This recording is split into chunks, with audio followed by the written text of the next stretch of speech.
नमस्कार विद्यार्थी मित्रांनो, स्वागत आहे तुमचं स्टडी विथ उज्ज्वला या चॅनेलमध्ये। आज आपण महाराष्ट्र राज्यावरील संपूर्ण माहिती या एका व्हिडिओमध्ये पाहणार आहोत। यात मी सगळे महत्त्वाचे टॉपिक घेण्याचा प्रयत्न केलेला आहे, तरी व्हिडिओ शेवटपर्यंत नक्की पाहावा।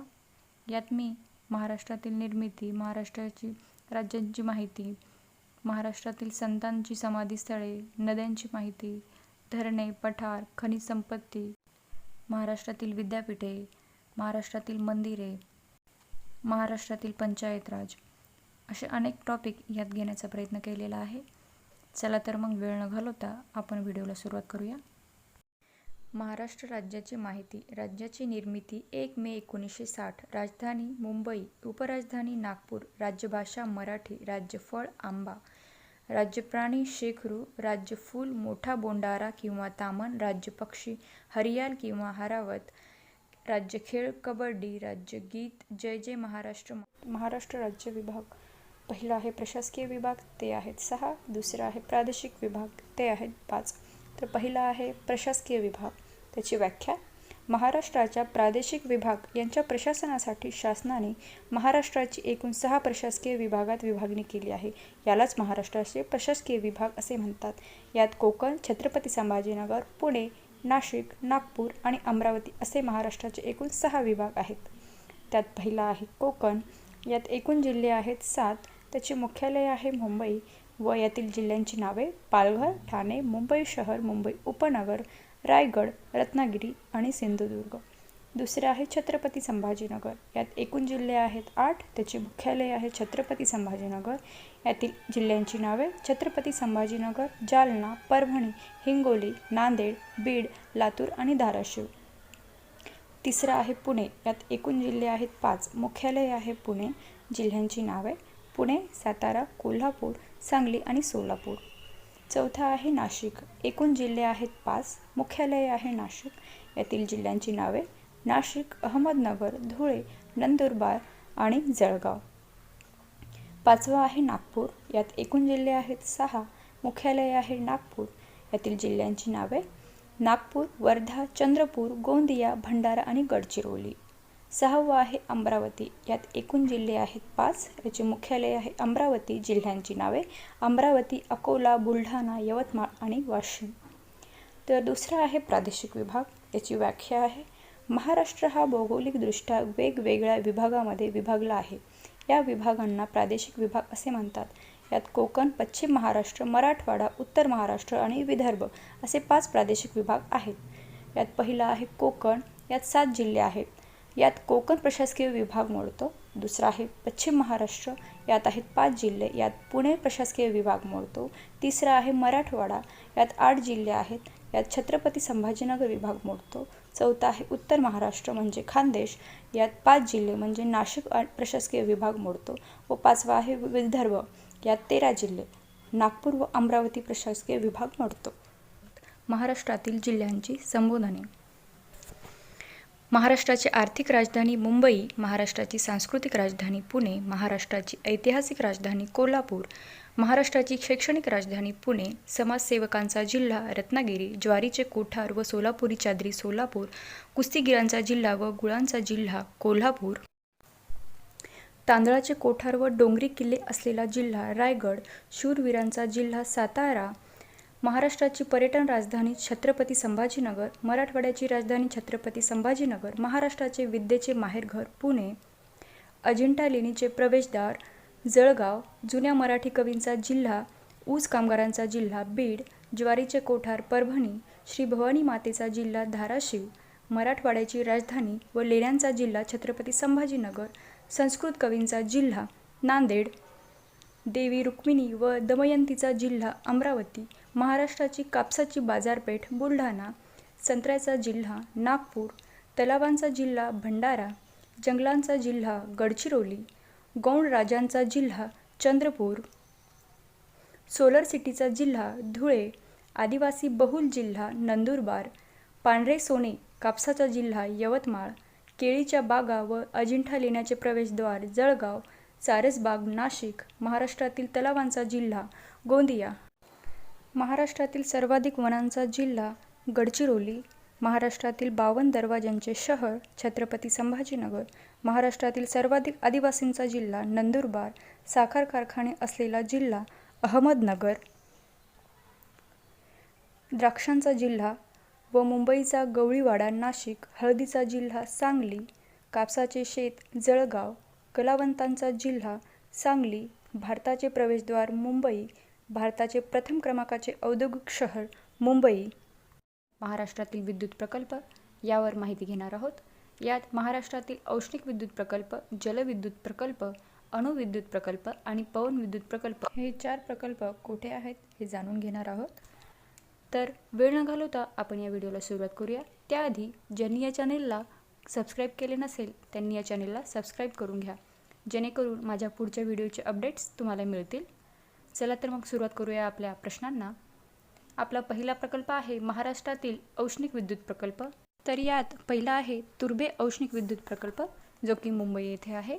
पुढचा आहे खापरखेडा औष्णिक विद्युत प्रकल्प, जो की नागपूर या ठिकाणी आहे. पुढचा आहे बल्लारपूर औष्णिक विद्युत प्रकल्प, जो की चंद्रपूर येथे आहे. चौला औष्णिक विद्युत प्रकल्प, जो की ठाणे या ठिकाणी आहे. पुढचा आहे परळी बैजनाथ औष्णिक विद्युत प्रकल्प, जो की बीड येथे आहे. पारस औष्णिक विद्युत प्रकल्प, जो की अकोला या ठिकाणी आहे. पुढचा आहे एकलहरे औष्णिक विद्युत प्रकल्प, जो की नाशिक या ठिकाणी आहे. पुढचा आहे फेकरी औष्णिक विद्युत प्रकल्प, जो की जळगाव या ठिकाणी आहे. पुढची स्लाईड पाहू. पुढचा आहे महाराष्ट्रातील जलविद्युत प्रकल्प. यात खोपोली जलविद्युत प्रकल्प, जो की रायगड ठिकाणी आहे. भीरा अवजल प्रवाह जलविद्युत प्रकल्प, हा पण रायगड जिल्ह्यातच आहे.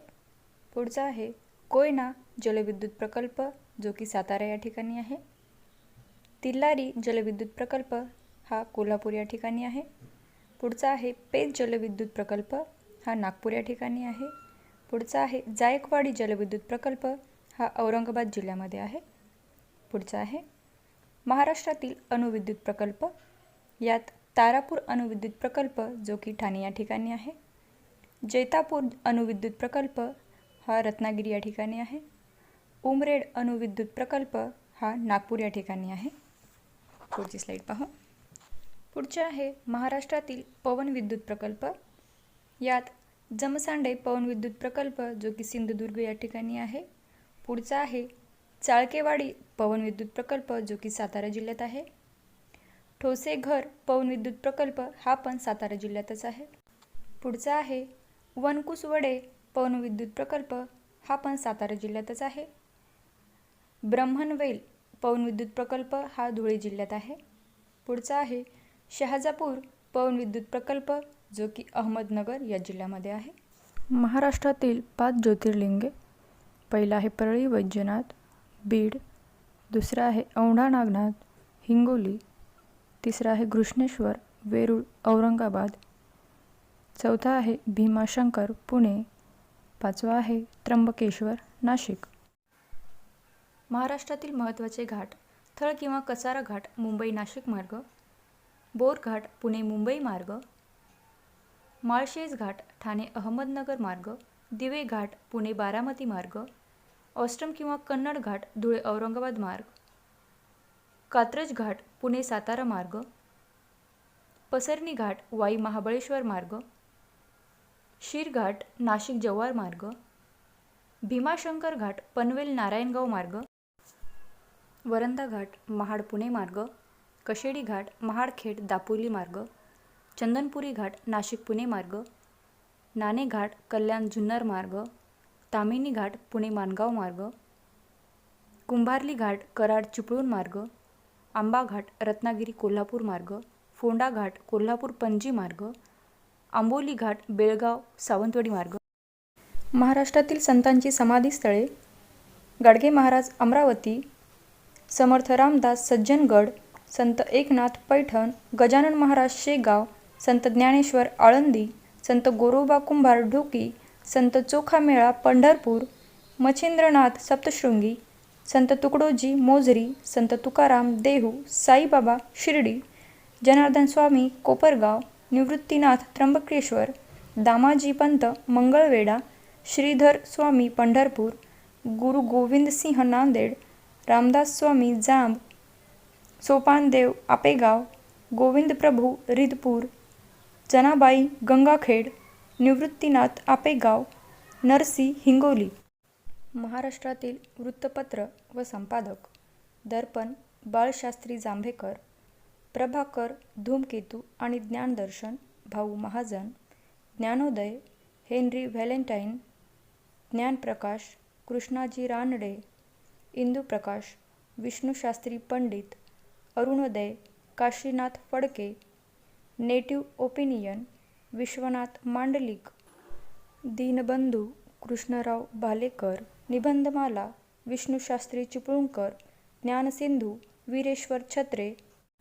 महाराष्ट्रातील गरम पाण्याचे झरे: जळगाव उनबदेव आणि सुनबदेव, नांदेड उनकेश्वर, यवतमाळ कापेश्वर, रायगड साव, उन्हे आणि कडे, अमरावती सालबर्डी, धुळे धारावीपूर, रत्नागिरी राजावाडी, खेड राजापूर आणि उनवरे, ठाणे वज्रेश्वरी, गणेशपुरी आणि अकलोली.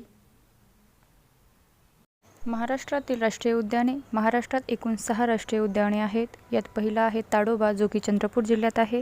दुसरा आहे नावेगाव बांध, जो की गोंदिया जिल्ह्यात आहे. तिसरा आहे पंडित जवाहरलाल नेहरू पेज, जो की नागपूर या जिल्ह्यात आहे. चौथा आहे संजीव गांधी, जो की मुंबई उपनगर बोरिवली या ठिकाणी आहे. पाचवा आहे गुगामल, जो की अमरावती जिल्ह्यात आहे. आणि 6वा चांदोली, जो की सांगली, सातारा, कोल्हापूर आणि रत्नागिरी या ठिकाणी आहे.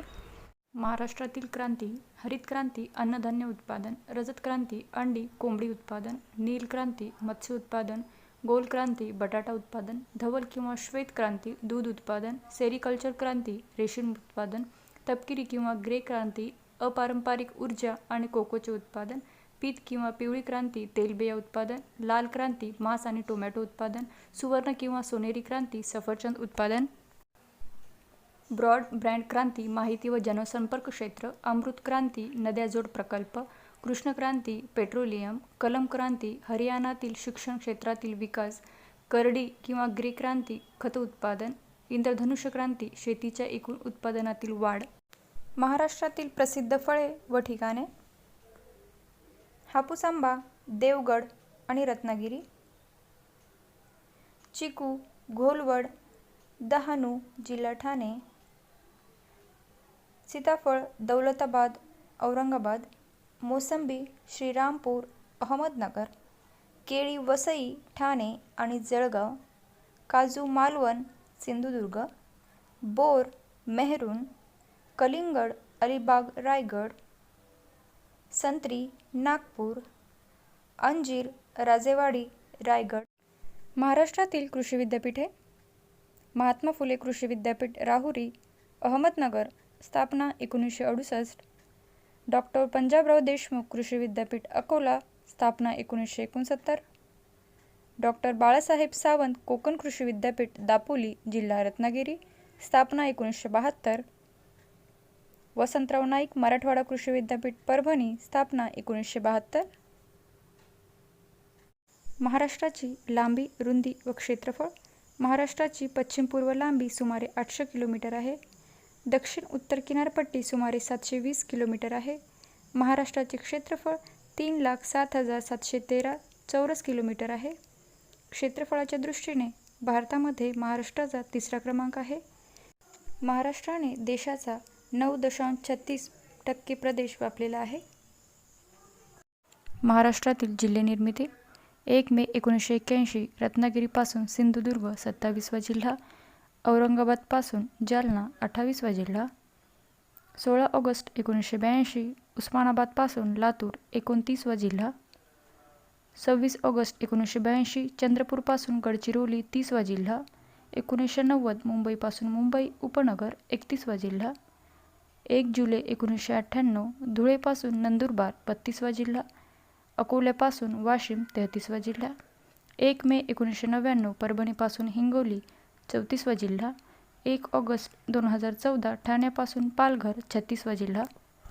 महाराष्ट्रातील महत्त्वाचे दिवस: बालिका दिन 3 जानेवारी, पत्रकार दिन 6 जानेवारी, सिंचन दिन 26 फेब्रुवारी, मराठी राजभाषा दिन 27 फेब्रुवारी, उद्योग दिन 10 मार्च, समता दिन 12 मार्च, शिक्षक हक्क दिन 11 एप्रिल, ज्ञान दिवस 14 एप्रिल, महाराष्ट्र दिन 1 मे, सामाजिक न्याय दिन 26 जून, कृषी दिन 1 जुलै, शेतकरी दिन 29 ऑगस्ट, रेशीम दिन 1 सप्टेंबर, श्रमप्रतिष्ठा दिन 22 सप्टेंबर, राज्य माहिती अधिकार दिन 28 सप्टेंबर, रंगभूमी दिन 5 नोव्हेंबर, विद्यार्थी दिन 7 नोव्हेंबर, जैवतंत्रज्ञान दिन 14 नोव्हेंबर, हुंडाबंदी दिन 26 नोव्हेंबर. महाराष्ट्रातील विविध गोष्टींची संख्या: महाराष्ट्रात जिल्हे 36, तालुके 358, प्रशासकीय विभाग 6, महानगरपालिका 27, विधान परिषद जागा 78, लोकसभा जागा 48, विधानसभा जागा 288, राज्यसभा जागा 19, आंतरराष्ट्रीय विमानतळे 2, कृषी विद्यापीठे 4, युनेस्को वारसा स्थळे 5, महाराष्ट्रात रामसर स्थळे 2, राष्ट्रीय उद्याने 6, रेल्वे विभाग 2, व्याघ्र राखीव क्षेत्र 6. महाराष्ट्रातील 5 वंदे भारत एक्सप्रेस: मुंबई ते अहमदाबाद, मुंबई ते शिर्डी, मुंबई ते सोलापूर, नागपूर ते बिलासपूर, मुंबई ते गोवा. महाराष्ट्र राज्यातील पालकमंत्र्यांची संपूर्ण यादी पाहणार आहोत. उपमुख्यमंत्री देवेंद्र फडणवीस हे नागपूर गडचिरोली जिल्ह्याचे पालकमंत्री आहेत. उपमुख्यमंत्री अजित पवार हे पुणे जिल्ह्याचे पालकमंत्री आहेत. पुढचे आहे राधाकृष्ण विखे पाटील हे अहमदनगर अकोला, चंद्रकांत पाटील अमरावती सोलापूर,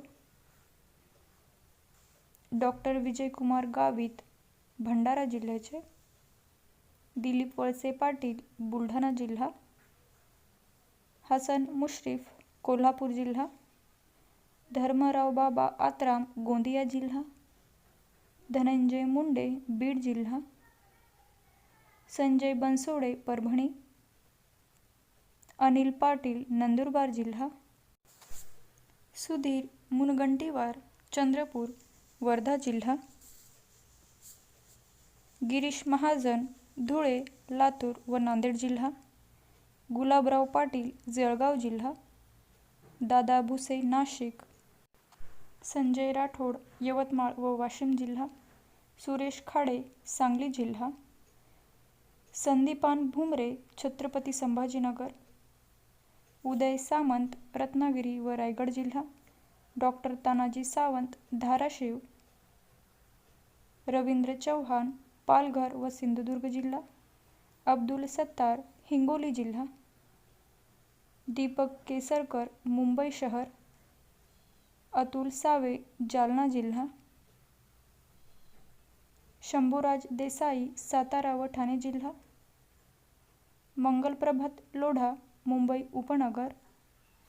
महाराष्ट्रातील अष्टविनायक मंदिरे: श्री मोरेश्वर मोरगाव जिल्हा पुणे, श्री चिंतामणी थेऊर जिल्हा पुणे, श्री महागणपती रांजणगाव जिल्हा पुणे, श्री विघ्नहर्ता ओझर जिल्हा पुणे, श्री गिरिजात्मक लेण्याद्री जिल्हा पुणे, श्री सिद्धिविनायक सिद्धटेक जिल्हा अहमदनगर, श्री बल्लाळेश्वर पाली जिल्हा रायगड, श्री वरद विनायक महाड जिल्हा रायगड.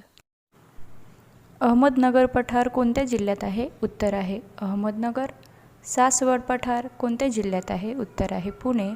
औंध पठार कोणत्या जिल्ह्यात आहे? उत्तर आहे सातारा. पाचगणी पठार कोणत्या जिल्ह्यात आहे? उत्तर आहे सातारा. खानापूर पठार कोणत्या जिल्ह्यात आहे? उत्तर आहे सांगली. मालेगाव पठार कोणत्या जिल्ह्यात आहे? उत्तर आहे नाशिक. बुलढाणा पठार कोणत्या जिल्ह्यात आहे? उत्तर आहे बुलढाणा. तोरणमाळ पठार कोणत्या जिल्ह्यात आहे? उत्तर आहे नंदुरबार. महाराष्ट्रातील कृषी संशोधन केंद्र: मध्यवर्ती ऊस संशोधन केंद्र पाडेगाव जिल्हा सातारा, गवत संशोधन केंद्र पालघर जिल्हा ठाणे, नारळ संशोधन केंद्र भाटिये जिल्हा रत्नागिरी, सुपारी संशोधन केंद्र श्रीवर्धन जिल्हा रायगड, काजू संशोधन केंद्र वेंगुर्ला जिल्हा सिंधुदुर्ग, केळी संशोधन केंद्र यावल जिल्हा जळगाव, हळद संशोधन केंद्र दिग्रस जिल्हा सांगली, राष्ट्रीय डाळिंब संशोधन केंद्र हिरज केगाव जिल्हा सोलापूर, राष्ट्रीय कांदा लसूण संशोधन केंद्र राजगुरुनगर जिल्हा पुणे. असेच नवनवीन व्हिडिओ पाहण्यासाठी चॅनेलला लाईक, शेअर आणि सबस्क्राईब करायला विसरू नका. सलग 2 राज्यांना जोडले गेलेले महाराष्ट्रातील जिल्हे, यात पहिला जिल्हा आहे नंदुरबार. हा गुजरात व मध्य प्रदेश या 2 राज्यांना जोडलेला आहे. दुसरा आहे धुळे. हा गुजरात व मध्य प्रदेश या 2 राज्यांना जोडलेला आहे. तिसरा आहे गोंदिया. हा मध्य प्रदेश व छत्तीसगड या 2 राज्यांना जोडलेला आहे. चौथा आहे गडचिरोली. हा छत्तीसगड व तेलंगणा या 2 राज्यांना जोडलेला आहे. पाचवा आहे नांदेड. हा तेलंगणा व कर्नाटक या 2 राज्यांना जोडलेला आहे. सहावा आहे सिंधुदुर्ग. हा गोवा व कर्नाटक या 2 राज्यांना जोडलेला आहे. सातवा आहे पालघर. हा दादर नगर हवेली व गुजरात या 2 राज्यांना जोडलेला आहे. कर्नाटक राज्याला जोडलेले महाराष्ट्रातील जिल्ह्यांच्या सीमा: उत्तर आहे नांदेड, धाराशिव, लातूर, सोलापूर, सांगली, कोल्हापूर व सिंधुदुर्ग. राज्य व त्यांना जोडणारी महाराष्ट्रातील जिल्हे: पहिला आहे गुजरात राज्य. ह्याला महाराष्ट्रातील पालघर, नाशिक, नंदुरबार व धुळे हे जिल्हे जोडले गेलेले आहेत. दुसरे आहे दादर नगर हवेली. याला महाराष्ट्रातील ठाणे व नाशिक हे जिल्हे जोडले गेलेले आहेत. तिसरा आहे मध्य प्रदेश. ह्याला महाराष्ट्रातील नंदुरबार, धुळे, जळगाव, बुलढाणा, अमरावती, नागपूर, भंडारा व गोंदिया हे जिल्हे जोडले गेलेले आहेत. चौथा आहे छत्तीसगड. ह्याला महाराष्ट्रातील गोंदिया व गडचिरोली असे 2 जिल्हे जोडले गेलेले आहेत. पुढचा आहे आंध्र प्रदेश. ह्याला महाराष्ट्रातील गडचिरोली, चंद्रपूर, यवतमाळ व नांदेड हे जिल्हे जोडले गेलेले आहेत.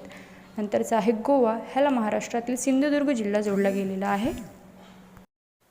महाराष्ट्रातील प्रमुख जलाशय व धरणे: जायकवाडी, नाथसागर, गोदावरी नदी औरंगाबाद, भंडारदरा, प्रवरा नदी अहमदनगर, गंगापूर, गोदावरी नदी नाशिक, राधानगरी, भोगावती नदी कोल्हापूर, कोयना शिवाजी सागर, कोयना नदी, हेळवाक, सातारा, उजनी, भीमा नदी सोलापूर, तोतला डोह, मेघदूत जलाशय, पेच नदी नागपूर, यशवंत धरण, बोर नदी वर्धा, मोडक सागर, वैतरणा नदी ठाणे, खडकवासला, मुठा नदी पुणे, येलदरी, पूर्णा नदी परभणी, बाभळी प्रकल्प, गोदावरी नदी नांदेड, शंकरसागर, गोदावरी नदी नांदेड.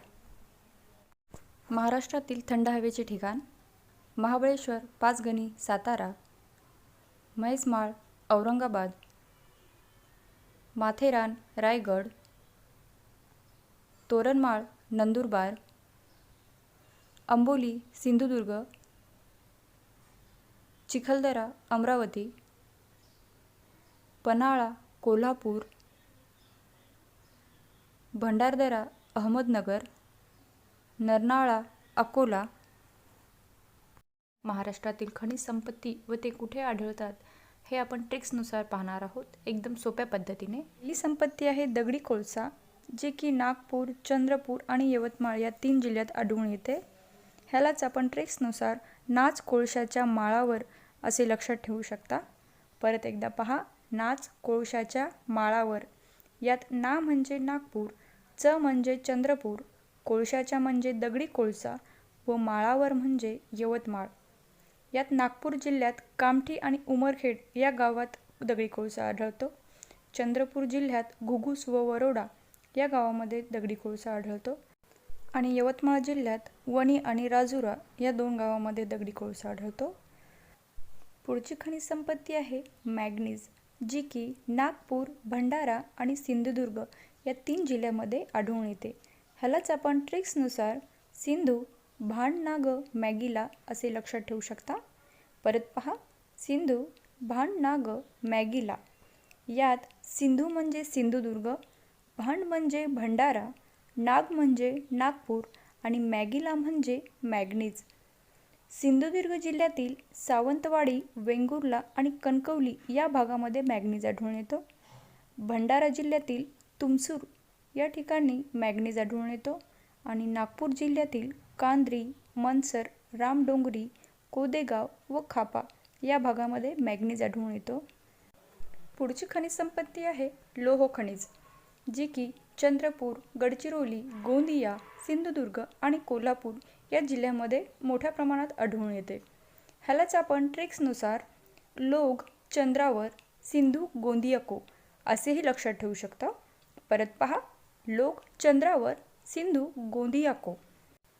ह्यात लो म्हणजे लोह खनिज, ग म्हणजे गडचिरोली, चंद्रावर म्हणजे चंद्रपूर, सिंधू म्हणजे सिंधुदुर्ग, गोंदिया म्हणजे गोंदिया आणि को म्हणजे कोल्हापूर. यात गडचिरोली या जिल्ह्यामध्ये गडचिरोली आणि देऊळगाव या भागामध्ये लोहखनिज आढळून येतो. चंद्रपूर जिल्ह्यात चिमूर, ब्रह्मपुरी, लोहार डोंगरी या भागांमध्ये लोहखनिज आढळून येतो. सिंधुदुर्ग जिल्ह्यात वेंगुर्ला आणि सावंतवाडी या 2 भागामध्ये लोहखनिज आढळून येतो. गोंदिया जिल्ह्यात गोरेगाव या ठिकाणी लोहखनिज आढळून येतो आणि कोल्हापूर जिल्ह्यात शाहूवाडी आणि राधानगरी या भागामध्ये लोहखनिज मोठ्या प्रमाणात आढळून येतो. पुढचं आहे बॉक्साईड, जे कोल्हापूर, रायगड आणि ठाणे या जिल्ह्यामध्ये आढळून येतात. ह्यालाच आपण ट्रिक्सनुसार बॉक्स करा ठार असे लक्षात ठेवू शकतो. परत पहा, बॉक्स करा ठार. यामध्ये बॉक्स म्हणजे बॉक्साईड, क म्हणजे कोल्हापूर, रा म्हणजे रायगड, ठा म्हणजे ठाणे आणि र म्हणजे रत्नागिरी. यात कोल्हापूर जिल्ह्यामध्ये शाहूवाडी, राधानगरी आणि चंदनगड या ठिकाणी बॉक्साईड आढळून येतं. रायगड जिल्ह्यात मुरुड, रोहा व श्रीवर्धन या भागामध्ये बॉक्साईड आढळून येतो. ठाणे जिल्ह्यात सालसेट बेट व तुगार टेकड्या या भागामध्ये बॉक्साईड आढळून येतो व रत्नागिरी जिल्ह्यात दापोली व मंडणगाव या भागामध्ये बॉक्साईडचे प्रमाण आढळून येते. पुढचं आहे चुनखडक. चुनखडक हे चंद्रपूर, यवतमाळ आणि गडचिरोली या जिल्ह्यांमध्ये आढळून येते. ह्यालाच आपण ट्रिक्सनुसार खडकाच्या माळावर चंद्रगड असे लक्षात ठेवू शकतो. परत पहा, खडकाच्या माळावर चंद्रगड. यामध्ये खडकाच्या म्हणजे चुनखडक, माळावर म्हणजे यवतमाळ, चंद्र म्हणजे चंद्रपूर आणि गड म्हणजे गडचिरोली. यात यवतमाळ जिल्ह्यात वणी, मांजरी आणि वांजरी या भागामध्ये चुनखडक आढळतो आणि चंद्रपूर जिल्ह्यात वरोडा या भागामध्ये चुनखडक आढळतो. पुढचा आहे डोलोमाइट खनिज. डोलोमाइट हे गडचिरोली, चंद्रपूर, रत्नागिरी, यवतमाळ आणि नागपूर या 5 जिल्ह्यांमध्ये आढळून येतं. ह्यालाच आपण ट्रिक्सनुसार चंद्रगडाच्या माळावर नागरत्न डोले असे लक्षात ठेवू शकता. परत पहा, थोडं लांबलचक आहे. चंद्रगडाच्या माळावर नागरत्न डोले. यात चंद्र म्हणजे चंद्रपूर, गडाच्या म्हणजे गडचिरोली, माळावर म्हणजे यवतमाळ, नागरत्नामध्ये नाग म्हणजे नागपूर आणि रत्न म्हणजे रत्नागिरी आणि शेवटचं आहे डोले म्हणजे डोलोमाइट. तर हे एकदा रिव्हिजन दिल्यास लगेच लक्षात राहील. पुढचं पाहू. क्रोमाइट. क्रोमाइट हे भंडारा, रत्नागिरी, गोंदिया आणि सिंधुदुर्ग या 4 जिल्ह्यांमध्ये आढळून येतं. ह्यालाच आपण ट्रिक्सनुसार भरघोस कमाई असे लक्षात ठेवू शकतो. परत पहा, भरघोस कमाई. यात भरघोस म्हणजे भ म्हणजे भंडारा, र म्हणजे रत्नागिरी, गो म्हणजे गोंदिया आणि स म्हणजे सिंधुदुर्ग. कमाई म्हणजे क्रोमाइट. भंडारा जिल्ह्यातील मौनी या भागामध्ये क्रोमाइट आढळतं, तर सिंधुदुर्ग जिल्ह्यातील कणकवली, जानोली आणि बागदा या 3 भागामध्ये क्रोमाइटचे प्रमाण आढळून येतं. पुढचं आहे टंगस्टन, जे की नागपूर ह्या एकाच जिल्ह्यात आढळून येतं. ह्याला ट्रिक्सची तशी गरज नाही आहे, लगेच लक्षात राहील. तरी पण मी बनवलेली आहे. नाग टंग म्हणजे नागाची जीभ. नाग म्हणजे नागपूर आणि टंग म्हणजे टंगस्टन. ह्यात नागपूर जिल्ह्यातील आगरगाव, कुही आणि खोबना या भागांमध्ये टंगस्टन आढळून येतं. पुढचं आहे कायनाईट. कायनाईट हे भंडारा ह्या एकाच जिल्ह्यामध्ये आढळून येतं. ह्याला बनवलेली ट्रिक्स आहे काय नाही भंडाऱ्यात. परत पहा, काय नाही भंडाऱ्यात. काय नाही म्हणजे कायनाईट आणि भंडाऱ्यात म्हणजे भंडारा. तर पुढचं आहे तांबे. तांबे हे चंद्रपूर आणि नागपूर जिल्ह्यात आढळतं. ह्यालाच आपण ट्रिक्सनुसार नातच आहे असे लक्षात ठेवू शकतो. ना म्हणजे नागपूर, त म्हणजे तांबे आणि च म्हणजे चंद्रपूर. पुढचं आहे जस्त. जस्त हे नागपूर जिल्ह्यात आढळतं. ह्याला आपण ट्रिक्सनुसार नाज असे लक्षात ठेवू शकतो. ना म्हणजे नागपूर आणि ज म्हणजे जस्त. पुढचं आहे अभ्रक. अभ्रक हे चंद्रपूर आणि नागपूर जिल्ह्यात आढळतं. ह्यालाच आपण ट्रिक्सनुसार अभिनाच असे लक्षात ठेवू शकतो. अभि म्हणजे अभ्रक आणि ना म्हणजे नागपूर आणि च म्हणजे चंद्रपूर. महाराष्ट्रातील पंचायत राज यावर काही महत्त्वाचे प्रश्न पाहणार आहोत. आधुनिक महाराष्ट्राचे शिल्पकार वसंतराव नाईक यांच्या अथक लोककल्याणकारी व पारदर्शक विचारकृतीमधून जन्मास आलेले पंचायत राज सध्या संपूर्ण राज्यात चर्चेत आहे. वसंतराव नाईक यांनाच पंचायत राजचे जनक असेही म्हणतात. तर मित्रांनो, हा व्हिडिओ शेवटपर्यंत नक्की पहा. ह्यातील प्रश्न परीक्षेत नक्की विचारले जातात, जे की खूप महत्त्वाचे आहे. चला तर मग वेळ न घालवता आपण आपल्या प्रश्नांना सुरुवात करूया. आपला पहिला प्रश्न आहे, कोणत्या संस्थांना लोकशाहीचा पाळणा म्हणून ओळखतात? तर याचे उत्तर आहे स्थानिक स्वराज्य संस्था ह्याला लोकशाहीचा पाळणा म्हणून ओळखलं जातं. पुढचा प्रश्न आहे, राष्ट्रीय विस्तार कार्यक्रमाची म्हणजेच नॅशनल एक्सटेन्शन प्रोग्राम सुरुवात कधी झाली होती? तर याचे उत्तर आहे 2 ऑक्टोबर 1953 साली नॅशनल एक्सटेन्शन प्रोग्रामची सुरुवात झाली होती. पुढचा प्रश्न आहे, बलवंतराय मेहता समितीची केंद्र शासनाने नेमणूक कधी केली? तर याचे उत्तर आहे 16 जानेवारी 1957 साली बलवंतराय मेहता समितीची केंद्र शासनाने नेमणूक केली होती. पुढचा प्रश्न आहे, बलवंतराय मेहता समितीच्या शिफारशीवर विचार करून त्यावर अहवाल सादर करण्यासाठी राज्य सरकारने कोणत्या समितीची नियुक्ती केली होती? तर त्या समितीचे नाव आहे वसंतराव नाईक समिती. पुढचा प्रश्न आहे, वसंतराव नाईक समिती कधी नेमली गेली होती? तर याचे उत्तर आहे 27 जून 1960 साली वसंतराव नाईक ही समिती नेमली गेली होती. पुढचा प्रश्न, वसंतराव नाईक त्या काळी कोणत्या पदावर कार्यरत होते? तर याचे उत्तर आहे महसूल मंत्री म्हणून वसंतराव नाईक त्या काळी पदावर कार्यरत होते. पुढचा प्रश्न, वसंतराव नाईक समितीने एकूण किती शिफारसी केल्या होत्या? तर याचे उत्तर आहे एकूण 226 शिफारसी वसंतराव नाईक समितीने केल्या होत्या. पुढचा प्रश्न, वसंतराव नाईक समितीने कोणत्या स्तराला सर्वाधिक महत्त्व देण्याची शिफारस केली होती? त्याचा परिपाक म्हणून महाराष्ट्रातील पंचायत राज व्यवस्था वेगळ्या धाटणीची ठरली. तर याचे उत्तर आहे जिल्हा परिषद स्तराला सर्वाधिक महत्त्व देण्याची शिफारस केली होती. पुढचा प्रश्न आहे, पंचायत राज व्यवस्थेत एकूण किती स्तर आहेत? तर याचे उत्तर आहे पंचायत राज व्यवस्थेत एकूण 3 स्तर आहेत. यात ग्रामपंचायत, पंचायत समिती आणि जिल्हा परिषद असे एकूण 3 स्तर आहेत. पुढचा प्रश्न, महाराष्ट्रात पंचायत राज व्यवस्थेचा प्रारंभ कधी झाला? तर मित्रांनो, महाराष्ट्रात पंचायत राज व्यवस्थेचा प्रारंभ 1 मे 1962 साली झालेला. पुढचा प्रश्न, महसुली खेड्याची व्याख्या कोणत्या कायद्यान्वये करण्यात आली आहे? तर याचे उत्तर आहे महाराष्ट्र जमीन महसूल अधिनियम 1966च्या कायद्यान्वये महसूल खेड्याची व्याख्या करण्यात आलेली आहे. पुढचा प्रश्न आहे, महाराष्ट्रात ग्रामपंचायतींची सदस्य संख्या किती असते? तर उत्तर आहे 7 ते 17 अशी महाराष्ट्रात ग्रामपंचायतीची सदस्य संख्या असते. पुढचा प्रश्न आहे, ग्रामपंचायतीची सदस्य संख्या किती असावी हे राज्य शासनाच्या वतीने कोण ठरविते? तर याचे उत्तर आहे जिल्हाधिकारी हा ग्रामपंचायतीची सदस्य संख्या किती असावी हे ठरवते. पुढचा प्रश्न आहे, ग्रामपंचायतीचे आरक्षण ठरवण्याचा अधिकार कुणाला आहे? तर याचे उत्तर आहे जिल्हाधिकारी. ग्रामपंचायती सदस्य संख्या आणि ग्रामपंचायतीचे आरक्षण ठरवण्याचे या दोन्हीचा अधिकार कुणाला आहे? तर जिल्हाधिकाऱ्याला आहे. पुढचा प्रश्न आहे, ग्रामपंचायतीचा कार्यकाळ किती असतो? तर याचे उत्तर आहे 5 वर्ष हा ग्रामपंचायतीचा कार्यकाळ असतो. पुढचा प्रश्न आहे, ग्रामपंचायतीचा कार्यकाळ कधीपासून मोजला जातो? तर याचे उत्तर आहे पहिल्या सभेपासून ग्रामपंचायतीचा कार्यकाळ मोजला जातो. पुढचा प्रश्न आहे, ग्रामपंचायतीच्या पहिल्या बैठकीचे अध्यक्ष किंवा पीठासनाधिकारी कोण असतात? तर याचे उत्तर आहे तहसीलदार हे ग्रामपंचायतीच्या पहिल्या बैठकीचे अध्यक्ष किंवा पीठासन अधिकारी असतात. पुढचा प्रश्न आहे, सरपंच किंवा उपसरपंच यांच्या निवडणुकीबाबतच्या वादावर अंतिम निर्णय कोण घेते? तर याचे उत्तर आहे विभागीय आयुक्त हे सरपंच किंवा उपसरपंच यांच्या निवडणुकीबाबतच्या वादावर अंतिम निर्णय घेतात. पुढचा प्रश्न आहे, उपसरपंच आणि इतर ग्रामपंचायत सदस्य आपला राजीनामा कुणाकडे देतात? तर याचे उत्तर आहे सरपंच यांच्याकडे उपसरपंच आणि इतर ग्रामपंचायत सदस्य आपला राजीनामा देतात. पुढचा प्रश्न आहे, सरपंच आपला राजीनामा कुणाकडे देतात?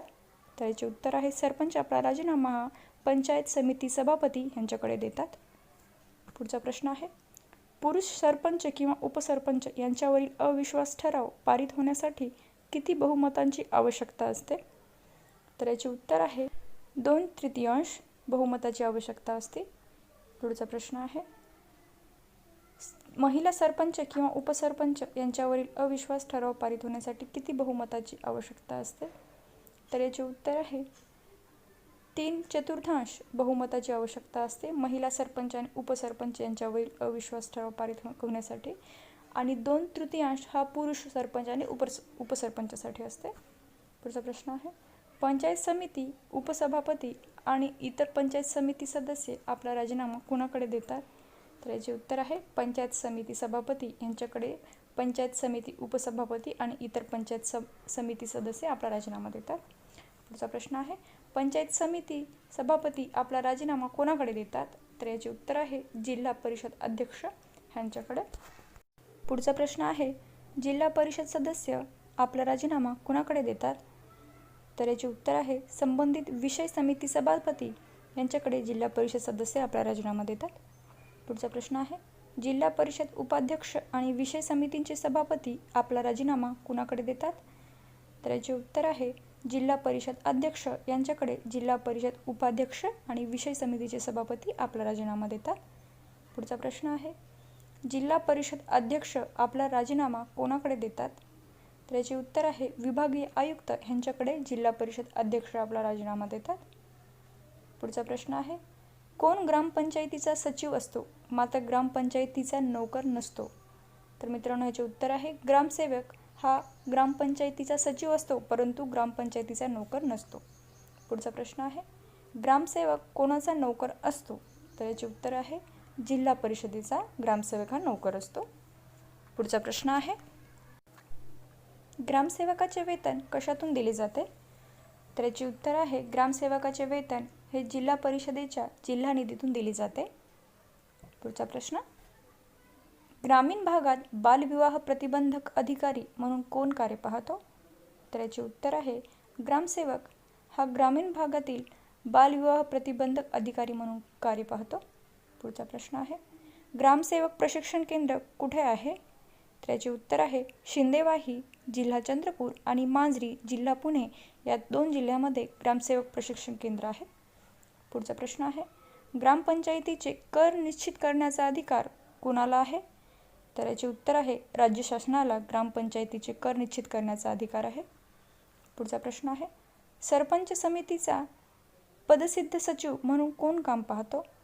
त्याचे उत्तर आहे विस्तार अधिकारी हा सरपंच समितीचा पदसिद्ध सचिव म्हणून काम पाहतो. पुढचा प्रश्न आहे, गटविकास अधिकारी कोणत्या खात्याचा अधिकारी आहे? तर याचे उत्तर आहे गटविकास अधिकारी हा ग्रामविकास खाते या खात्याचा अधिकारी असतो. पुढचा प्रश्न आहे, जिल्हा नियोजन मंडळाचे अध्यक्ष कोण असतात? तर याचे उत्तर आहे जिल्ह्याचे पालकमंत्री हे जिल्हा नियोजन मंडळाचे अध्यक्ष असतात. पुढचा प्रश्न आहे, जिल्हा नियोजन मंडळाचे सचिव कोण असतात? तर याचे उत्तर आहे जिल्हाधिकारी हे जिल्हा नियोजन मंडळाचे सचिव असतात. पुढचा प्रश्न आहे, जिल्हा परिषदेच्या एकूण किती समित्या असतात?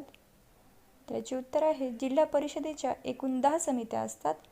त्यात 1 स्थायी आणि 9 विषय समित्या असतात. पुढचा आहे, महाराष्ट्र पंचायत राजचे जनक कोण आहेत? तर सुरुवातीलाच आपण पाहिलोत महाराष्ट्र पंचायत राजचे जनक हे वसंतराव नाईक आहेत. जिल्हा परिषदेच्या समित्या कोणत्या आहेत?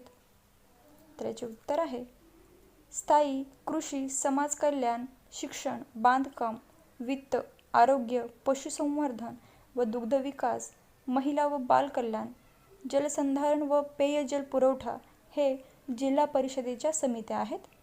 पुढचा प्रश्न आहे, जिल्हा परिषदेच्या स्थायी समितीचे पदसिद्ध अध्यक्ष कोण असतात? तर याचे उत्तर आहे जिल्हा परिषद अध्यक्ष हे जिल्हा परिषदेच्या स्थायी समितीचे पदसिद्ध अध्यक्ष असतात. महाराष्ट्र पोलीस स्थापना 2 जानेवारी 1961. याच दिवशी पंडित जवाहरलाल नेहरू यांनी महाराष्ट्र पोलीस दलास ध्वज प्रदान केले. महाराष्ट्र पोलीस दल स्थापना दिवस 2 जानेवारी. पोलीस खात्यातील सर्वोच्च पद पोलीस महासंचालक. महाराष्ट्र पोलिसांचे ब्रीदवाक्य सद्रक्षणाय खलनिग्रहणाय. मुख्यालय मुंबई. सध्याचे महासंचालक श्री रजनीश सेठ. महाराष्ट्रात एकूण 9 पोलीस प्रशिक्षण केंद्र आहेत. त्यापैकी 7 पुरुष प्रशिक्षण केंद्र आहेत व 2 महिला प्रशिक्षण केंद्र आहेत. महाराष्ट्रातील नद्यांवर वारंवार विचारले जाणारे प्रश्न. महाराष्ट्रातील सर्वात मोठी नदी गोदावरी नदी. महाराष्ट्रातील पश्चिम वाहिनी नद्या कोणत्या? पूर्णा, नर्मदा आणि तापी. कोकणातील नद्या: वैतरणा नदी, उल्हास नदी, पाताळगंगा नदी, अंबा नदी, कुंडलिका नदी, सावित्री नदी आणि वशिष्ठी नदी. महाराष्ट्रातील 10 नद्यांची नावे: नर्मदा नदी, पैनगंगा नदी, वर्धा नदी, वैनगंगा नदी, कृष्णा नदी, उल्हास नदी, पेंच नदी, तापी नदी, भीमा नदी आणि गोदावरी नदी. पुणे जिल्ह्यातील नद्यांची नावे: मुळा नदी आणि मुठा नदी. तापी नदीची महाराष्ट्रातील लांबी 724 किलोमीटर. नद्यांचे पाणी वाहत जाऊन शेवटी कुठे मिळते? उत्तर: समुद्राला. कोणती नदी समुद्राला जाऊन मिळते? उत्तर आहे सर्व नद्या शेवटी समुद्राला जाऊन मिळतात. महाराष्ट्रातील सर्वात मोठी दक्षिण वाहिनी नदी: वर्धा नदी. महाराष्ट्रातील दक्षिण वाहिनी नद्या: वर्धा व वैनगंगा. द्वीपकल्पावरील पूर्व वाहिनी नद्यांची नावे: महानदी, ब्राह्मणी, वैतरणा, गोदावरी, कृष्णा, कावेरी, पेन्नार, पालार व वैगई.